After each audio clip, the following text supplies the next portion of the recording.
Assalamualaikum warahmatullahi wabarakatuh. Materi kali ini akan kita bahas mengenai memahami cerita rakyat.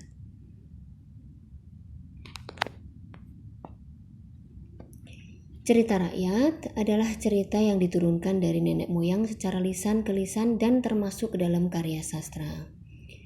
Ada 6 jenis cerita rakyat. Yang pertama legenda, hikayat, sage, fabel, dongeng, dan mite. Pada dasarnya, struktur teks cerita rakyat sama dengan struktur teks seperti struktur teks cerita pada umumnya, yaitu terdiri dari bagian abstraksi, orientasi, komplikasi, resolusi, dan diakhiri dengan bagian penutup atau koda. Bagian abstraksi adalah gambaran umum cerita. Dilanjutkan dengan bagian orientasi, menyajikan awal sebuah cerita yang biasanya berisi dengan pengenalan tokoh-tokoh di dalam cerita.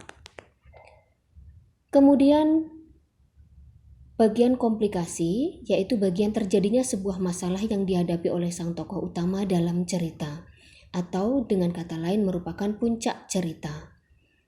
Kemudian diikuti bagian resolusi, yaitu pemecahan masalah yang terdapat di dalam komplikasi atau penyelesaian masalah dalam sebuah cerita.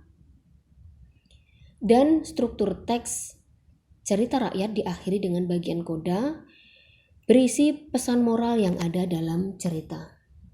Nah, mari kita ikuti kuis seru berikut ini. Yuk kita pasangkan antara struktur teks dan uraiannya. Bagaimana? Menarik bukan? Terima kasih.